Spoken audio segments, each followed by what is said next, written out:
Alright guys, welcome back to Schmattz Outdoors. Just like normal, we're getting ready to go here. I'm not going to throw in any extra traps. I got pretty much anything I'd want to set already in there. I'm not going to put out any more beaver sets or nothing today. We'll see how the 3 I got out do, and then if tomorrow if I feel like I need to add one at that second slew, I'll throw one in there. Like I said, I don't want to catch all the beaver out of there. I mean, if I catch 1 or 2, that's all I want. So I don't want to put, 5 traps in there because you could catch 5 beaver, and I don't want to do that in there. So just give you a little. So I remembered to grab my shoulder length gloves today, and then I made this little guy last night just out of some scrap wood. It's going to be my icebreaker, and then I rounded and sanded the corners on the top.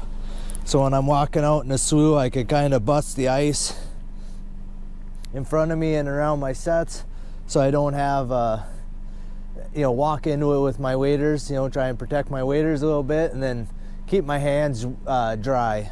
And then it is wood, so it should float, so I don't have to worry about dropping it in the slough or anything like that and losing it. So yeah, and that's going to be the plan for the day. We're going to basically remake all my muskrat sets. We're going to bust ice around every one of them and reset them as I need to, and we're going to rebait the 1.5s. Going to throw new carrots on most of them, because once a carrot kind of freezes, they shrivel up, and I'm going to put a nice bright orange brand new carrot on there and then re-lure it, because half of my lure is on the carrots themselves. So I just pop them off, they sink, just pop them off, I'll put a new one on and then re-lure it and be on my way. And then yeah, I think we'll see kind of how the day goes. I may drop a couple more coyote sets in, or just test out a couple fields, see how they look, but otherwise, let's get out on the line. Alright guys, so I'm just getting going on the muskrat line. I got my icebreaker here. I'm just walking and just doing this kind of in front of me, and that's wide enough. It's kind of breaking a wide enough swath for me to walk out. It's standing here floating, so I'm just kind of tucking under my arm so my handle doesn't get wet. Surprisingly, so this is the first slough. I got 4 sets on each side or 2 sets on each side of the road on that end, and the same on this end, and a mink box down there.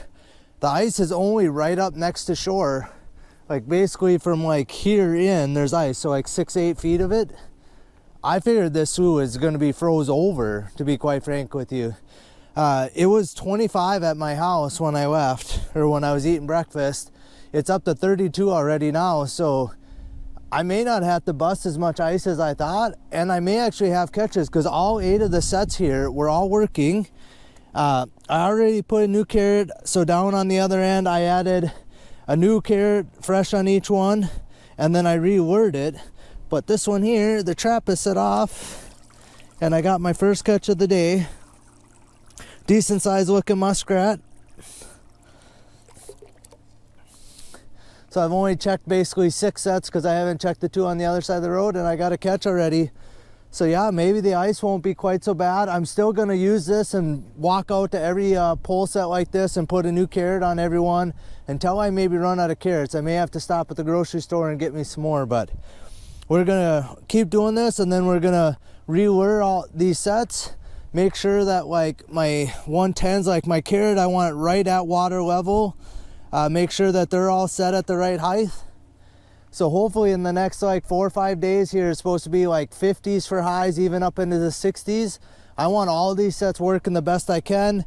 With it that warm, my carrots typically don't shrivel up so bad.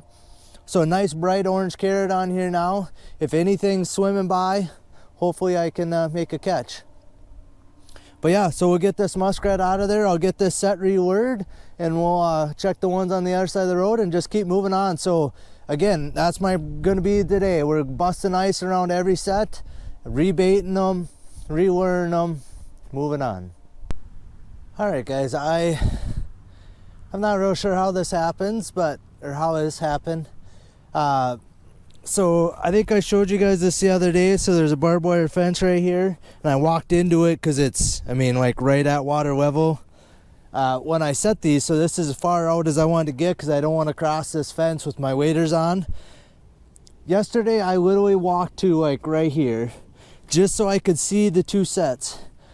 This whole slough was mostly iced over yesterday, so I was like, well, it's not gonna unthaw during the day yesterday, so I didn't need to really worry about busting ice. But today I'm busting ice around all my sets, getting a good swath. So like I got the ice busted way out here. It's hard to really tell because the ice is floating, but I got it busted out like a spot like that. But yesterday, like I said, this was all iced over, like a 1/4 inch of ice. I was breaking back in here. So I'm like, okay, I don't need to worry about these.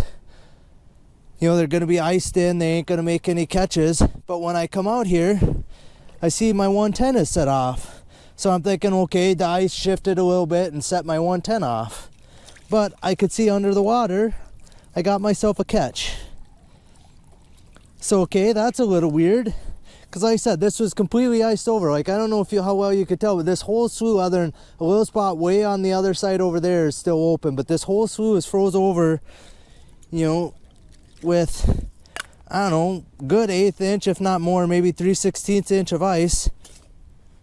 If that ain't odd enough, here I busting the ice off of this one, and I notice my trap is gone, and I got another muskrat over there. So I don't know, maybe the slough actually opened all the way back up yesterday, or obviously opened up enough that, like, because this carrot was halfway out of the water, right? So they had to almost have open water to get to my carrot. This one, the trap was under the water, so they could have swam up and maybe set it off trying to bust the ice to get up there or something. But how would they see my bait or smell my bait if they were under the ice? I don't know. So apparently this one must have been opened yesterday enough that I got 2 muskrats. Another double. Yesterday's double was just basically over the hill, so I'm up to 3 muskrats already for the day. On a day I literally expected 0 because I expected everything to be frozen like this. But it's already warming up. Like, I almost don't need the stocking cap. But we'll, like I said, we're gonna keep busting ice around sets. We'll get these 2 remade, I guess, and we'll keep moving on. Alright guys, I'm basically just to the next slough, the next spot. This slough yesterday was completely froze over, but it's open all the way to about here, and then that side's froze. There was just a little bit of slushy ice right by my 110, and this guy, my 110 was like 1 inch out of the water though, my carrot was. I think this slough is draining, flowing this direction into the slough on the other side of the road. I kind of wonder if it's flowing slowly, because I wonder if these muskrat has the culvert actually plugged up on the end, or using it kind of as an actual like house. But the other day I showed you guys this hole, and I put a 110 in front of there. The first day I checked, I had a muskrat. Yesterday it wasn't messed with. Today I got myself another really big muskrat. He looks kind of weird because he's all hunched up just the way he's sitting there, but so yeah, 3 days, and I got 2 muskrats, and I have a baited set like this one here. There's no ice anywhere around this baited set, so you know, sometimes a blind set is money over a baited set. You know, I might have snapped this one's nose or something, you know, last year even with the same type of set, and you know, they weren't gonna mess with it again this year, but I ended up catching them in a blind set. So we'll get this one remade. I got sets on the other side of the road. There is ice in the rest of the slough, or a bunch of it, so you never know though. I might have catches if it opened up yesterday. Alright guys, so I'm down on the other end of that same slough where I had the one caught in the blind set down there. They're iced in just a little. I just busted out, you know, again like 3 feet around each one. These would definitely be open tomorrow. That one was out of the water again. Like I said, I think this side is flowing into this side of the slough, so this side's going down, the other side's probably going up if anything. But sorry, trying not to fall in here. It's really deep, like it drops off really quickly right here. So like, I mean, that's a 5-foot pole, and I only have 8 inches out of the, so I obviously, I mean, and that's a 4-foot pole, you know, so I've only got 6 inches there. But It's a good sign when my sugar beet's knocked off, my trap is gone. It's usually a pretty good sign that you got something caught. Nice little muskrat. My average size probably been down a little bit today. They're quite a bit smaller today than they have been. For some reason that one must not have fell out of the bracket. You see how it kind of slid back into the bracket? I imagine that's why my sugar beet's gone, because I imagine he was jiggling the pole like crazy, trying to, you know, because that trap is stuck to the pole and it just shakes enough that they pop off. We'll get this one remade, and we got ones on the other side of the road. Otherwise, we got all kinds of them to check. So doing way better today than I expected. I figured we'd be iced in solid, and we're doing good. All right, guys, so checked just a few sets, not that many. Again, the ice has not been bad. All the sets in this slough here have been working except for these two, and the ice is only out like this far out. It's hard to tell because it's pretty calm right here, but the ice is only about this far out. So I just made a big hole around my sets, but this one here I could see was set off, so must have been ice free yesterday at some point. One thing to remember, like the wind was blowing south, so it was blowing that way all day yesterday. So I'm expecting any sets on the west side of the road and on the south side of sloughs, or on like the north side of the roads, and then like I said, on like the south corner of the slough like this. The scent of these were blowing out over this whole slough all day yesterday, and they will be again today. So even though there's a little bit of ice here, obviously it didn't matter because there was ice here yesterday, and up there on that end I had one yesterday that was completely iced in and had a muskrat in it. So they're getting to them. If they're hungry enough, they'll find them. And like I said, all this ice is going to be gone by tomorrow, so I'm not worried about it all. If anything, it might be just a scum around the edges, but if it's working even halfway through the night or more, I feel like I'm going to have some catches. So we'll get this guy out of there. I still got to re-bait and lure that one. I almost run out of carrots, and luckily I only have a handful more sets before I can get to town. So I'll pick up a couple, probably 2 more pounds of carrots. I've used about 4 pounds of baby carrots so far. So, well, I'll show you. That's how many baby carrots I got left out of 4 pounds. There's like 7 or 8 in there. All right, guys, so I'm just down one set, essentially. So the slough where I just had the little muskrat was right down here. What I have is there's this block of woods right on the corner. It goes, I don't know, it's like 100 yards, goes down to the corner, and it's like, well, it's probably maybe 200 yards by 100 yards. And the ditch here is fairly steep, and normally they have like a trail. Like you can't see it real great right here. This is the most defined trail I could see. I think normally it's over this way a little bit, and the deer usually have a real heavy trail in and out of here. And right where that trail goes up into the woods, I usually put a dog proof up in here. I could not really, I walked back and forth. I can't really find, this is the most defined trail I could find. I kind of think the brush in here grew up really thick this year, and the deer didn't go through here. They're going down on the corner. I have another dog proof like this. Last year, I don't know, I had a double on skunks here the one day, and I caught a bunch of raccoons here, and I do good here every year.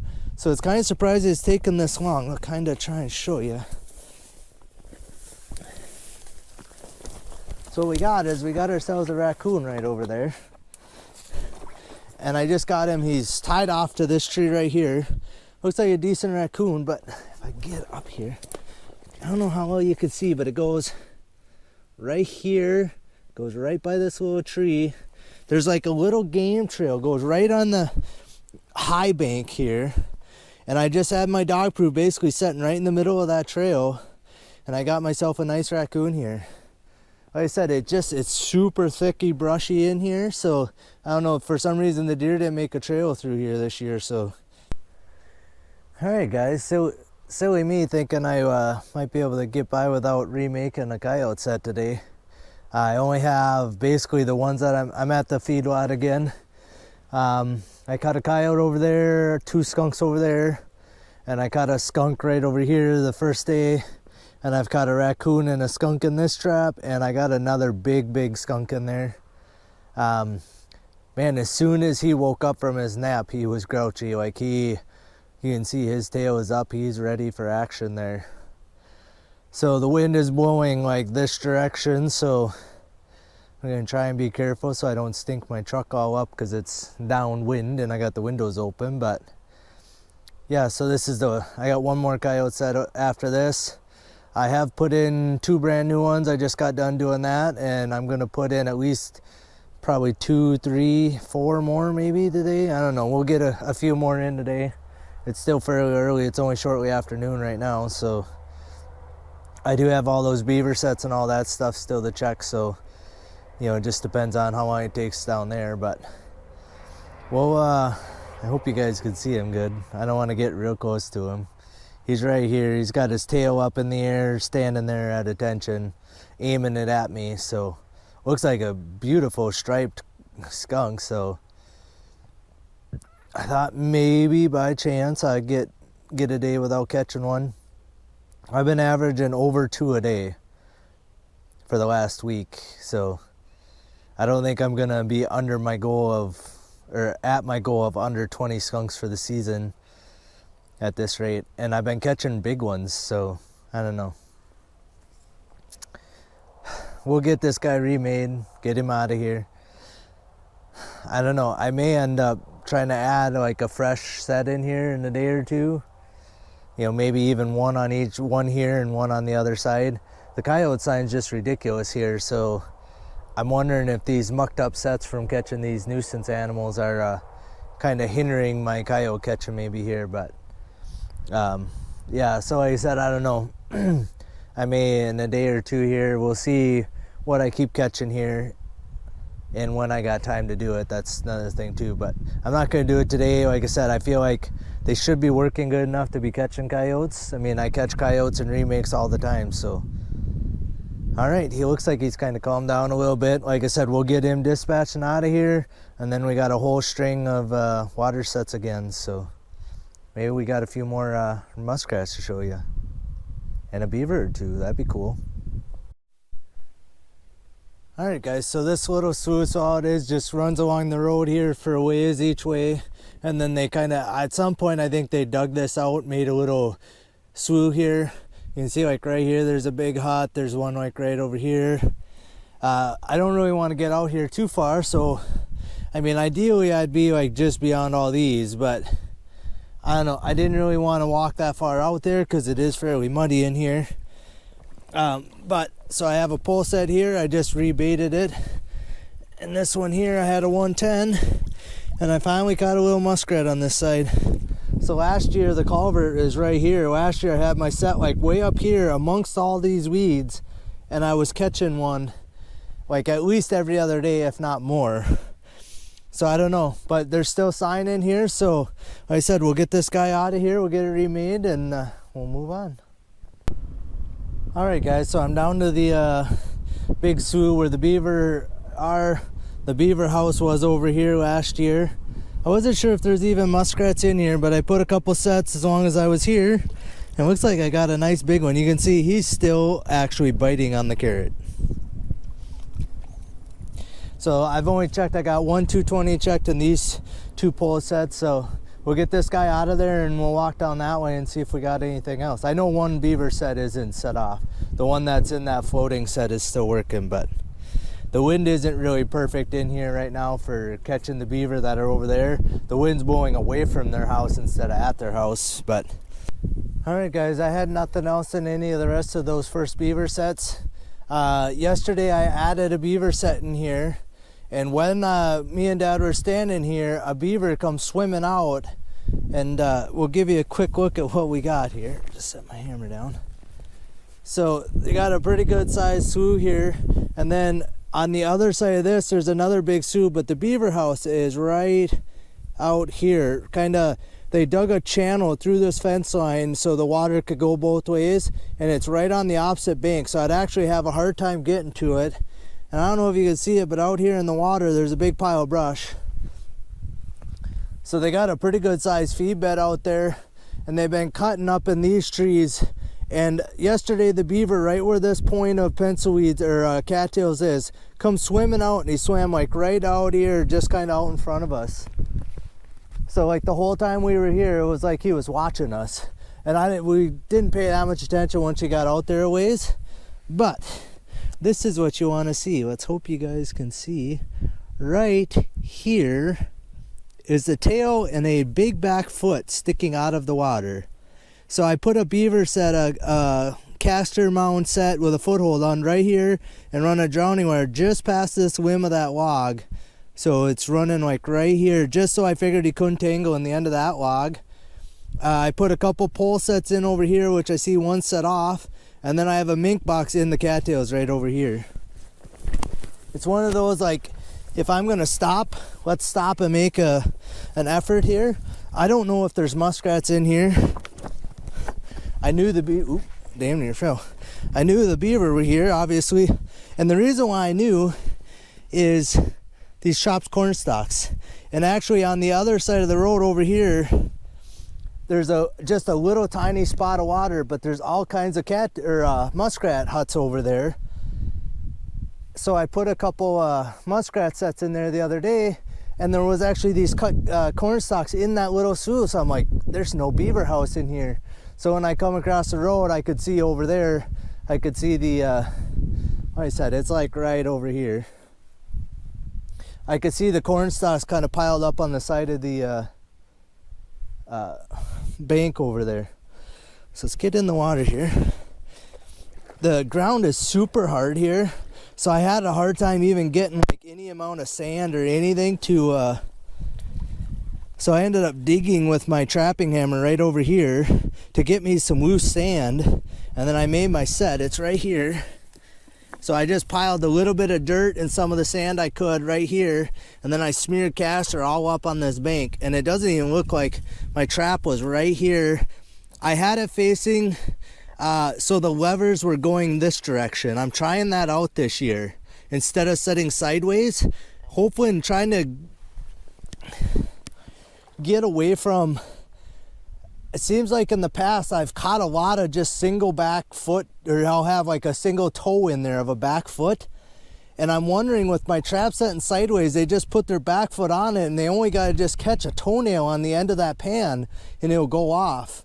This way I feel like they're all the way over the top, because the pan is, you know, quite a ways from the end of the trap, from the lever. So I feel like they got to get quite a bit farther in order to get the thing off.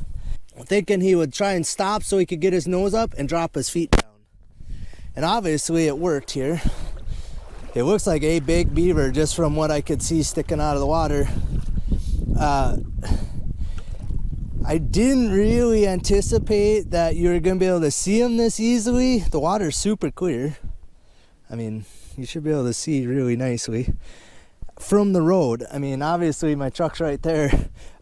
I actually seen him when I drove by, when I went to go check those other ones. I was like, oh, that's kind of unfortunate, but all right. And what I did this year too, I made some modified T-stakes this year. I have my T-stake down there, but I put an extension on there so I don't have to try and get way down there on the bottom, you know, because I'm in, you know, almost waist deep water here. This is a 25-foot drowner I just made this year just for a situation like this, so I could get him out a little farther, hoping, especially on a bigger beaver like this, that I could drown him. Like if he was back foot caught, he could probably still breathe, you know, and that's why I made, but yeah, these extra long stakes like that I made just for a situation like this. Jeez, it is a big beaver too.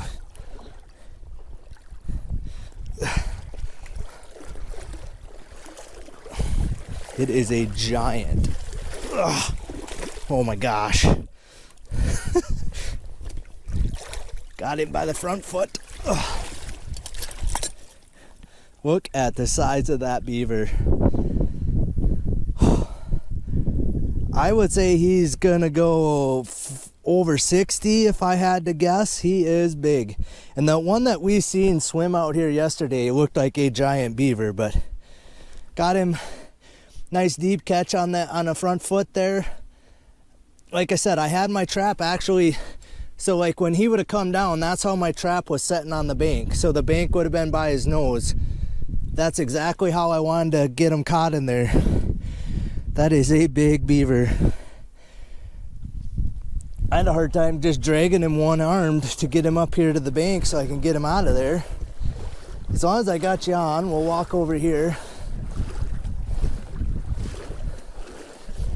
I got my mink boxes setting right up in here, and it is still set. There's too much water. I couldn't really find a good spot, and I can't stake it on these rocks. The rocks is kind of where I want it, but I couldn't get a stake down in between all the rocks. This foothold here is set off, and so is this 110, and I see I got a nice big muskrat in that 110. So it took me, let's say 45 minutes yesterday to set this. We did walk out almost all the way to that beaver house yesterday, just looking for sign. So it took us a little longer just because we dinked around a little bit. But 45 minutes, I got myself a nice beaver, a really nice beaver, and a muskrat, a pretty good sized muskrat. All right, it's gonna take me a minute again to reset this. I'll probably recast her just a little there.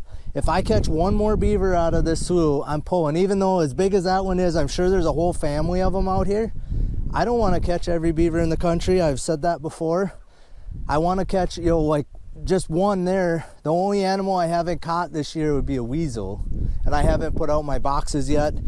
I'll wait probably another week just so they color up a little bit or get all white. I don't want any brown on them at all, so I'll wait another week for those. But probably when I'm done muskrat trapping, then I'll worry about trying to set up weasel boxes. But all right, I got 3 out of my 4 sets are set off here. We'll get these remade. That is a big beaver. We'll definitely throw a scale on him when I get home. I'm sure there's more than just him in here. So like I said, we're hoping to catch maybe the other big one tomorrow and then yank out of here. Even if I catch a kit, so like a 15-pounder, I'm pulling out of here. Like I said, I don't want to trap all the beaver. If I catch 2 out of here, I'll be good with that. All right, guys, I'm home. Got all my traps checked for today. I ended up adding 4 coyote sets today. I think that's it. I don't think I added anything else, and I didn't pick anything up. The ice wasn't nearly as bad as I thought it was going to be. I busted a bunch on some of the first ones, but by the time I got to the last ones, there was absolutely no ice. So I seen 50 was the highest I seen on my truck, but it might have got warmer than that. And we got a good strong south wind right now, so it's supposed to actually be warmer tomorrow and then warmer again the next 2 days, like mid 50s or higher tomorrow, and then like mid 60s darn near there. I think they're talking for like Saturday, Sunday. So almost too hot for deer hunting. That's the opening of deer hunting here in Minnesota, so I'll be wearing a blaze orange vest while I'm running my line. We'll give you a quick rundown of what we got, starting off with this guy. So the big beaver here, he's a good sized beaver. Oh no, my thing just shut off. All right, I got him back up there here. Thing it must have just shut off before. So that's how much he weighs, 59.2 pounds. Puts him my 3rd biggest beaver ever. I've caught a few in the 55-pound range, and then one 66-pounder last year, and then a 72-pounder the year before. So I thought he would go 60, but he's so close. 0.8 pounds, so he's like 59 pounds, probably 2 or 3 ounces. If I'd have let him stay a little bit wetter, he would have probably made 60, but big beaver nonetheless. I'm happy to have him. Again, I'm only going to try and catch maybe 2 beaver out of that sioux. So like tomorrow, if I got a beaver in there, I'll pull that beaver set out of there. So, and kind of the same thing goes with that other sioux, to be honest with you. If I catch 1 or 2 beaver out of that sioux this year, I'm going to be thrilled with that, because I actually don't think there's any in there right now, or very few if there is.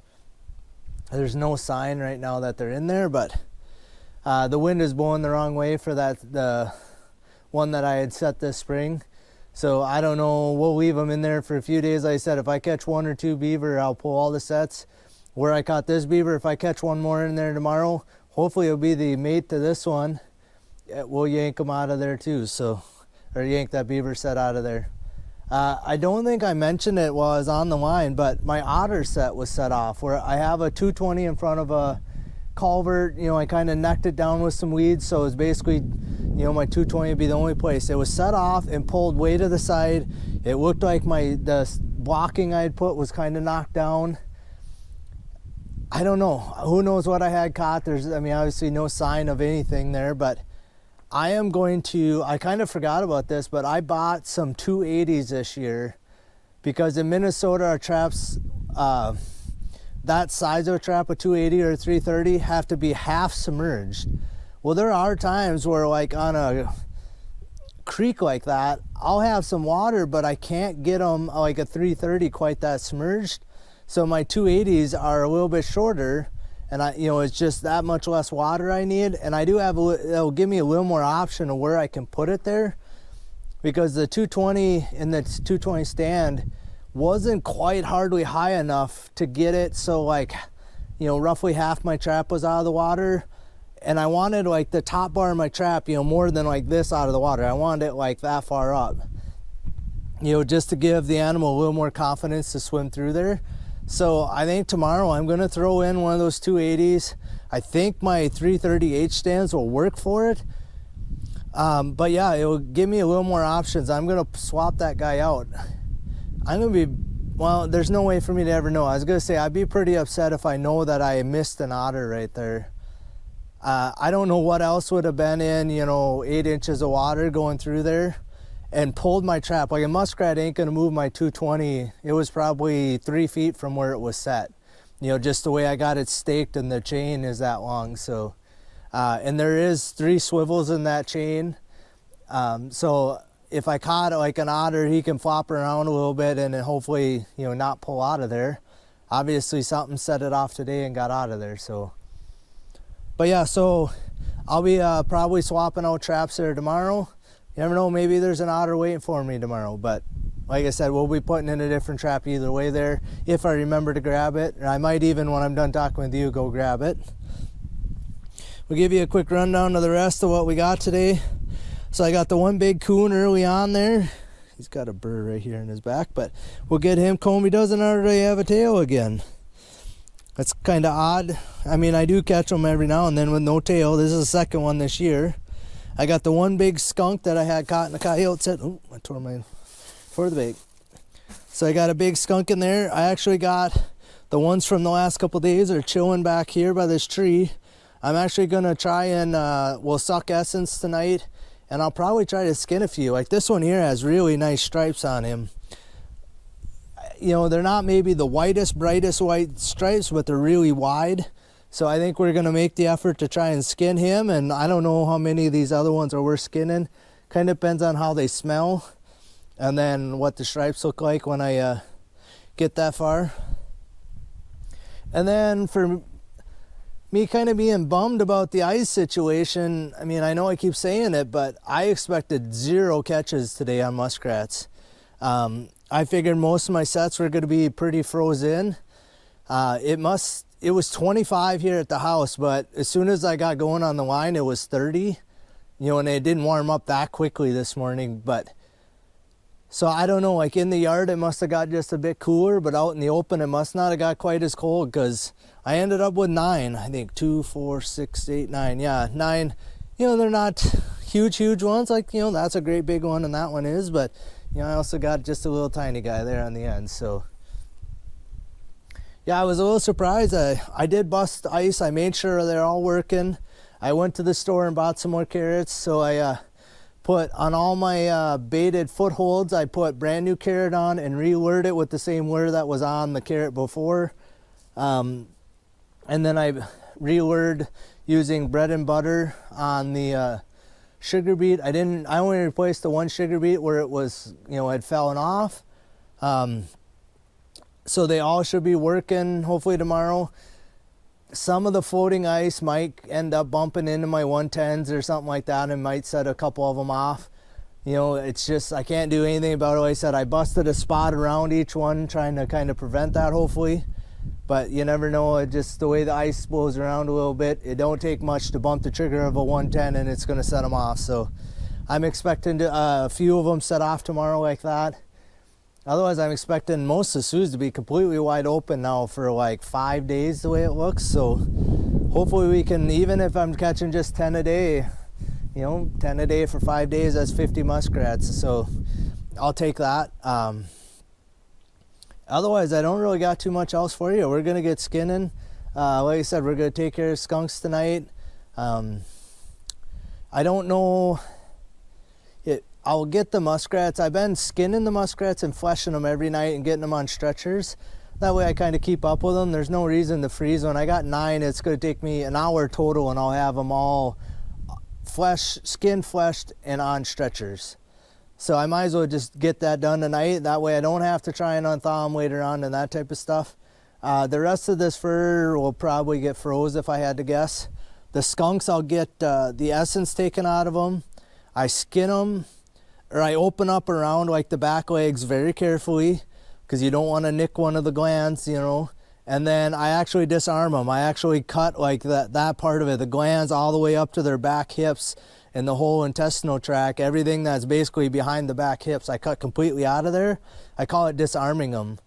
And that's the part that actually smells most of the time, unless they like squirt it on their fur, but that's the part that smells. So I'll stick it like in a little sandwich bag and seal them shut, and then they don't smell at all. Then I'll do that to all of them that I'm going to skin at the same time, and then I'll go and skin everyone. Then you can be as rough with them as you want, and you don't have to worry about them accidentally discharging on you, you know. And I don't want that smell on all my skinning gear and all that stuff, or on me. So yeah, I'll probably get all those skinned. Once I get them all skinned, then I use peroxide, baking soda, and a good squirt of dish soap, and it makes up a bit of lather, and you just kind of lather them down the best you can, like really scrub it in, especially around the rear end, because that's where the smell is most likely going to be. And then just rinse them off with a hose.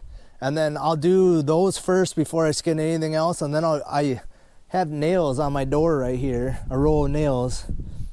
And I'll just hang them up here and let them air dry while I'm skinning everything else before I freeze them. And then those I freeze, I've been freezing them in 2 skunks in a 2-gallon Ziploc bag, weighing them as flat as I can get them. That way when I go to take them out, they're fairly thin and they should thaw out quickly. They also don't get everything else wet, and they don't freeze to the rest of my fur that's in my freezer. And then I also, like I said, I could kind of take them out a couple at a time. Last year I froze 5 in one bag. Well, then I ended up having to deal with 5 of them all at once. So I'd rather do just a few at a time. And all right, I think that's everything. Like I said, we're gonna get changed here and we're gonna start slicing and dicing. I just want to thank you guys for watching Schmattz Outdoors. Hit the thumbs up on this video. I mean, I did catch that guy for you guys today. Probably not going to catch too many more beaver this year, so that might maybe even be the only one.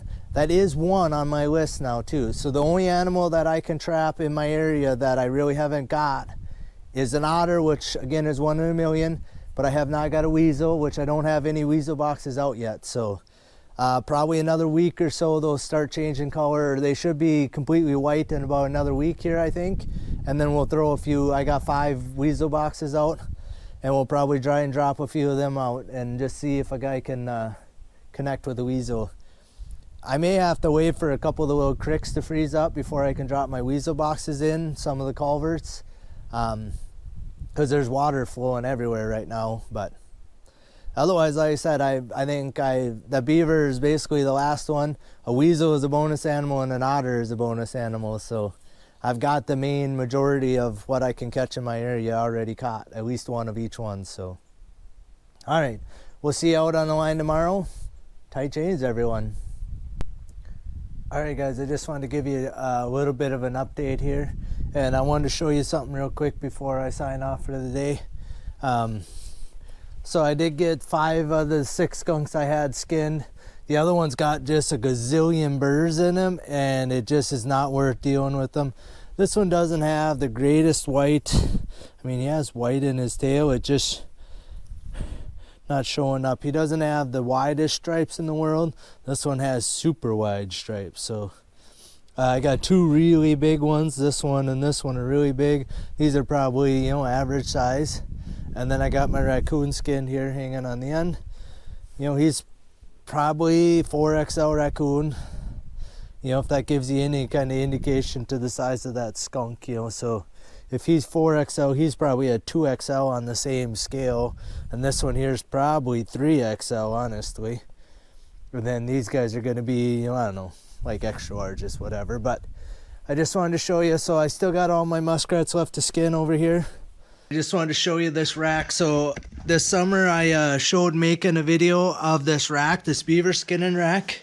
And it's beavers like this is why I really want to make it. Like there's the rack you could kind of see. So it's just 2 angled 1x4s on there. And then like a 1x6 on the end cut with a half moon in there.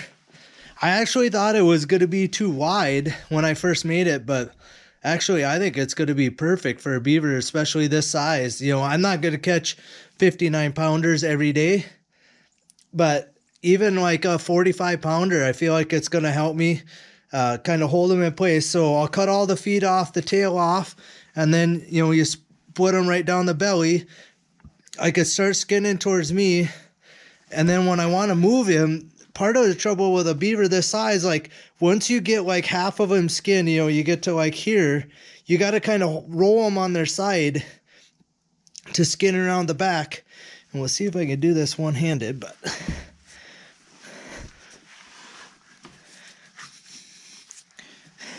So it did take a lot of effort there.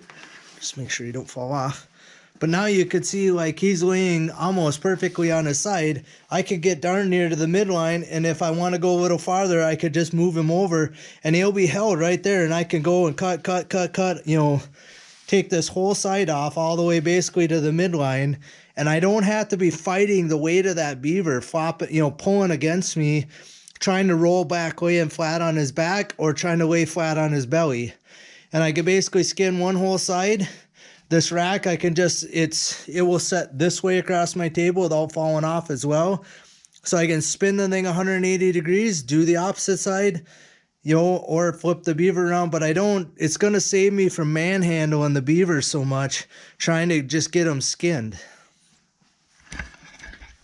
All right, so that's all I really wanted to show you, is just a little bit of an update. The sun's set now, so I'm going to be, luckily I got this bright light shining down, and then I'll skin all my muskrats right here underneath the light too, and then I've been fleshing them right there, so I still got all the muskrats to skin.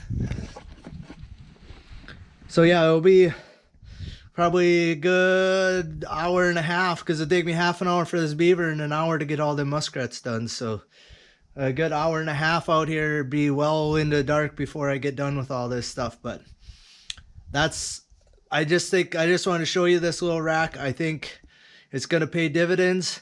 We'll get this guy skinned, and maybe tomorrow morning I'll let you know kind of what I think about it before I get out on the line.